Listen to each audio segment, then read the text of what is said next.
बिस्मिल्लाहिर्रहमानिर्रहीम।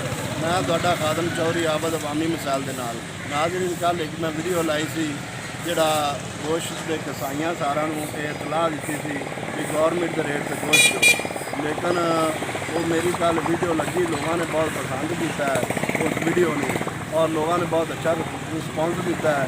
अज मेरा एक भाई है जिन्हें गोश्त लिया है, ये को आप पूछने कि इन्हें की रेट मिला है। और अस्सलाम वालेकुम। वालेकुम सलाम। अब भाई जी तुम गोश्त लिया है? ये अभी ये गोश्त लिया है, लेकिन कहते पे जी भी 900 रुपये किलो गोश्त लाते पे ने। और कितने चले जाओ पीली रोड पर किसी भी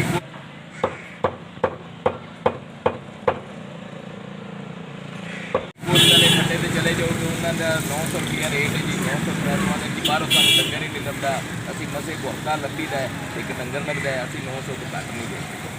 लो जी इन्हों की गल तुम सुनी है। इस भाई ने 900 रुपये किलो गोश्त लिया है। गौरमेंट की रेट लिस्ट है तकरीबन 650-700 रुपया, लेकिन इस भाई ने अं हवेली रोड तो लाया तो कोट सारे हवेली रोड से सारे गोश्त वाले पट्टियां तो पता किया है, किसी बंदे ने इन्हों 900 तो घट रेट नहीं दिता।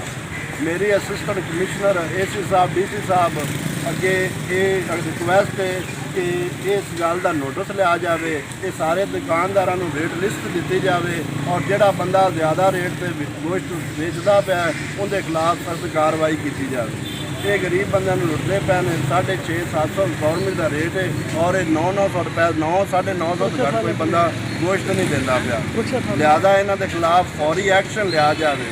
ये programme city press club register की तरफों पेश किया गया। मिलेंगे किसी नवे प्रोग्राम।